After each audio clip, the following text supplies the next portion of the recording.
சுமார் 4 கோடி மதிப்பிலான புதிய கட்டிடங்கள் திறப்பு விழா பூம்புகார் எம்எல்ஏ திறந்து வைத்தார். மயிலாடுதுறை மாவட்டம் தரங்கம்பாடி தாலுகா செம்பனார்கோவில் ஊராட்சி ஒன்றியத்திற்கு உட்பட்ட பல்வேறு பகுதிகளில் சுமார் 4 கோடி மதிப்பீட்டில் புதியதாக கட்டப்பட்ட கட்டிடங்கள் திறப்பு விழா நடைபெற்றது.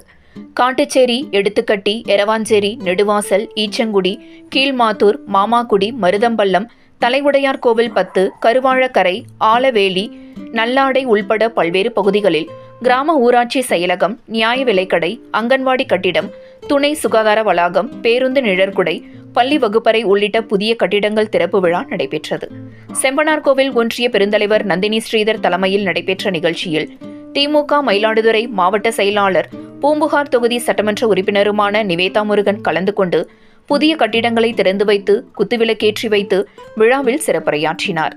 நிகழ்ச்சியில் ஒன்றிய துணை பெருந்தலைவர் பாஸ்கர், திமுக மாவட்ட துணை செயலாளர் ஞானவேலன், ஒன்றிய செயலாளர்கள் அப்துல் மாலிக், அமிர்த விஜயகுமார், அன்பழகன் மற்றும் ஊராட்சி மன்ற தலைவர்கள், ஊராட்சி பிரதிநிதிகள், பொதுமக்கள் என பலர் கலந்து கொண்டனர்.